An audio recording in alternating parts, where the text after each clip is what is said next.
Painting holds a very special place in my heart. Before we get into that, let's drag your attention to something important. Did you know that suicide is the second leading cause of death among people aged 10 to 14?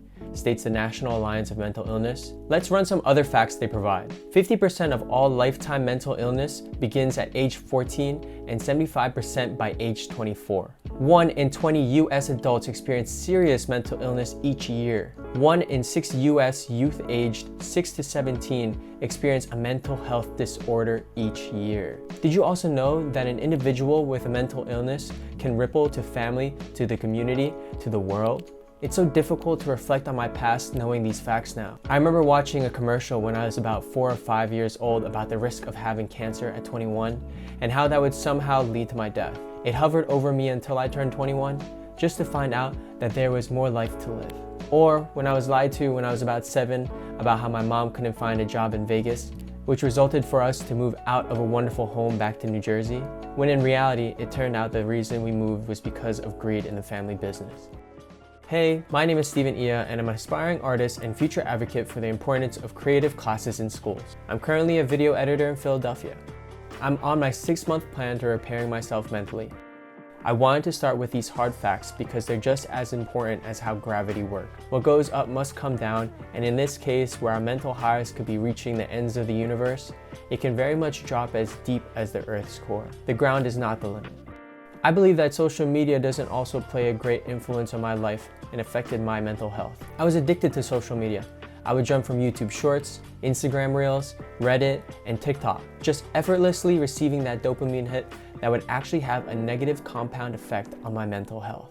According to Pew Research Center, 69% of adults and 81% of teens in the US use social media. 64% of Americans say social media has a mostly negative effect on the way things are going on in the US today. Of that 64%, the top 3 reasons they think social media has a mostly negative effect on the way things are going are misinformation, made-up news, hate, harassment, extremism, and people believing everything / not knowing what to believe. Here are 2 quotes I picked from the written responses that were negative. You don't know what's fake or real.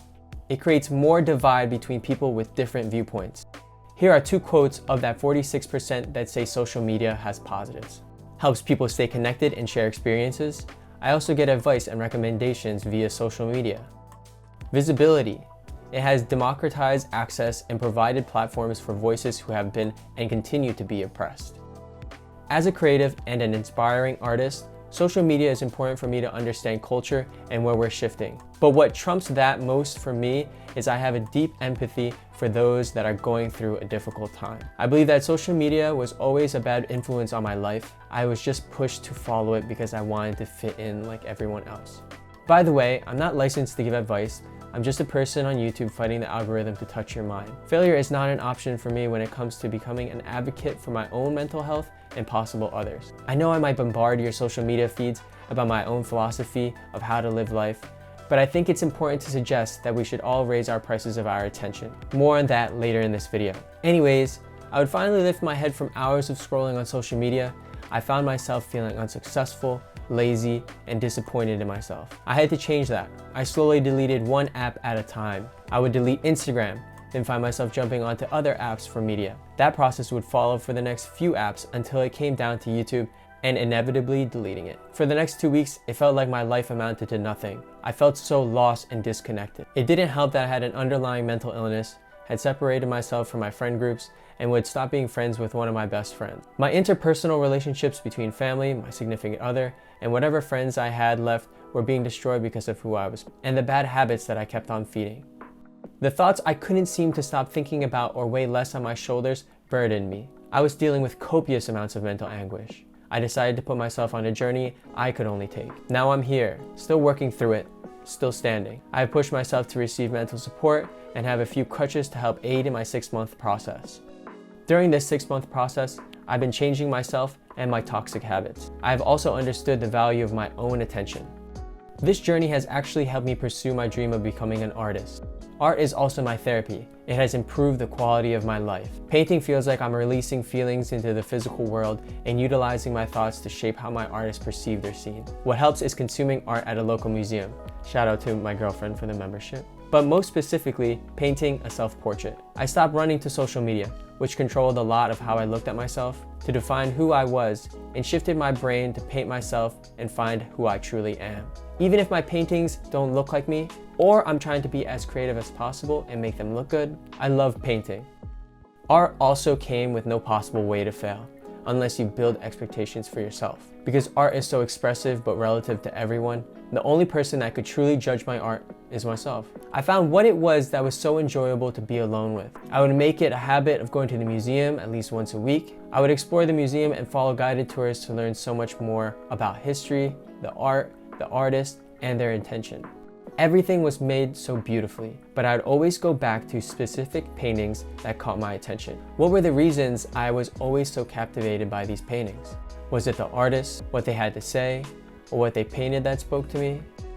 Revolving around these two massive topics, mental illness and utilizing art to combat it, and social media, I wanted to talk about how both of them correlate to our attention. Teens and adults now are addicted to scrolling onto social media and getting lost. We never understood the priority of putting a price on our attention. The price of our attention causes mental anguish to build, not feeling good enough, seeing others quote unquote happy, feeling like you aren't doing anything with your life, comparing yourself to others, and anxieties of the climate of the world. It was only when I started to pay attention to myself, gave attention to my bad habits in my life and finding ways to fix them, paying attention to my anxieties and how I feel to address the root causes, and paying attention to how I would look myself in the mirror, that my life would be changed.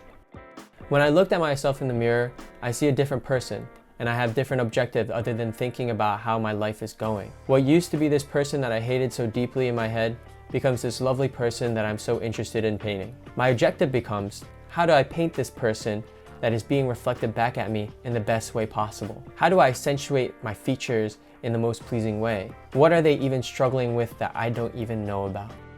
That last part is what I think about for everyone else I interact with. It's like questions I ask myself about others, finally being asked to myself, and in return, answering them more kindly. I offer myself more love by giving myself the attention I haven't been giving myself. I re-downloaded YouTube and Instagram, and whenever I open the app, it's actually so difficult for me to find a reason to stay on the app because of how much I've raised the value of my attention and overall my mental health.